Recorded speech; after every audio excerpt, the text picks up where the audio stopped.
আসসালামু আলাইকুম। আজকে জুম্মাবার, শুক্রবার মানে তো জুম্মাবার, গরিবের হজের দিন। শুক্রবারের অনেক ফজিলত, অনেক কিছু করতে হয়, অনেক ফজিলত শুক্রবার। যাই হোক, আমি আর ওইদিকে যাবো না, ওই দিক নিয়ে কথাও বলবো না। আমি যেটা বলতে চাচ্ছি সেটা হচ্ছে গিয়ে, সকাল থেকে এখন পর্যন্ত পেনাল্টি নিয়ে কেউ কি একটা ফেসবুকে পোস্ট দেখছেন?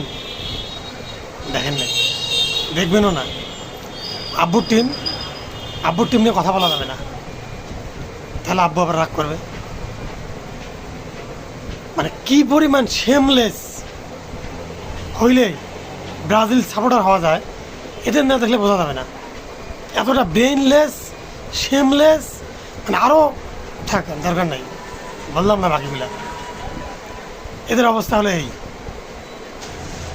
তোমাদের সালাম, স্যালুট, ভালো থাকবেন। আর তোমরা এরকমই আনন্দ দিয়ে যাও, আমরা মজা পাই। আজকে ভোরে খেলা আছে, খেলা দেখার দাওয়াত রইল। আজকে পেনাল্টি হবে ইনশাআল্লাহ, তোমাদের আমন্ত্রণ রইল। তোমাদের পোস্ট না দেখলে ভালো লাগে না। ভালো থাকবেন।